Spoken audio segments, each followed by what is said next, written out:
أشرقت نفسي بنور من فؤادي. السلام علیکم ورحمۃ اللہ وبرکاتہ۔ ریڈیو HRDF میں خوش آمدید۔ حضرت عمر رضی اللہ عنہ نے ایک مرتبہ خباب رضی اللہ عنہ سے کہا، خباب، کیا آپ ہمیں ان مظالم کے بارے میں بتا سکتے ہیں جو دشمنوں نے آپ پر کیے تھے؟ خباب کو اپنی قربانیاں بیان کرنا پسند نہیں تھا، لیکن حضرت عمر رضی اللہ عنہ کی درخواست کو بھی نظر انداز نہیں دیا جا سکا۔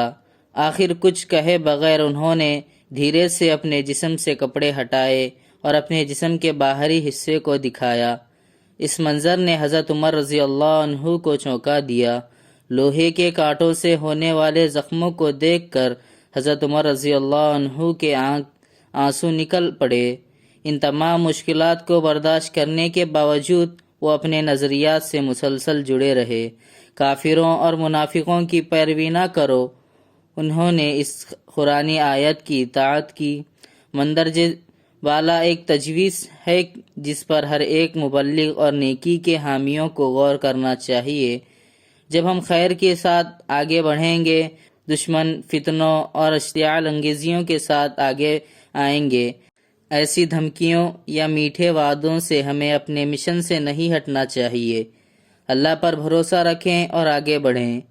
اے نبی، یقیناً ہم نے آپ کو گواہی دینے والا اور خوشخبری دینے والا اور ڈرانے والا بنا کر بھیجا ہے، اور اللہ تعالیٰ کی طرف سے اس کے حکم سے دعوت دینے والا اور روشنی دینے والا چراغ بنا کر بھیجا ہے۔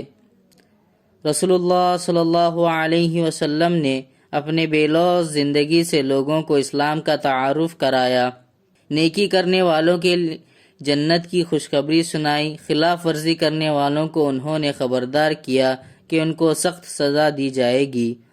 اس طرح 23 سال کی محنت کے بعد خانہ کعبہ ایک بار پھر توحید کا مرکز بن گیا۔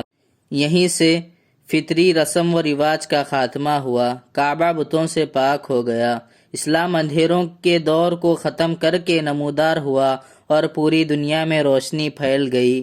یہ بہت سے لوگوں کی قربانیاں اور لگن کا نتیجہ تھا۔ انہوں نے اس کے لیے جان و مال، دولت اور طاقت دی۔ ان بہادر صحابہ کرام اور ان کے قائد کے سلگتے ہوئے تجربات ناقابل فراموش ہے۔ رسول اللہ صلی اللہ علیہ وسلم اور ابتدائی صحابہ نے اس فتح کی بہت بھاری قیمت ادا کی تھی۔ کس قدر سخت ظلم و ستم انہوں نے برداشت کیے، لیکن ہر وقت وہ اپنے نظریہ اور مشن پر مضبوطی سے قائم رہے۔ اللہ تعالی ہمیں بھی اسی طرح اپنے مشن پر قائم رکھے، آمین۔ أشرقت نفسي بنور من فؤادي.